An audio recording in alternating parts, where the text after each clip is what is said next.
Hey guys, thanks so much for joining me. We are making some faux caramel apples.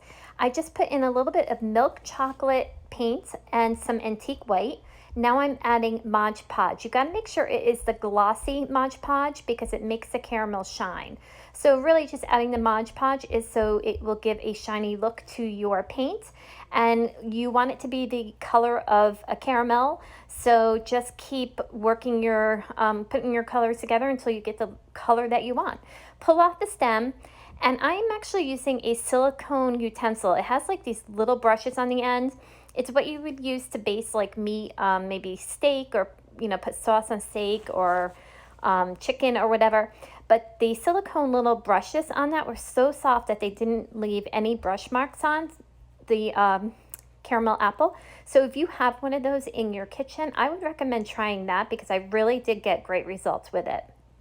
Now I'm just putting on the nuts, but they aren't real nuts. They are something that's called K-cob, and I will post it in the comments what I use.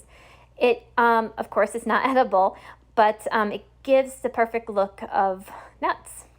All right, so continue on with your other apples, just using the same process.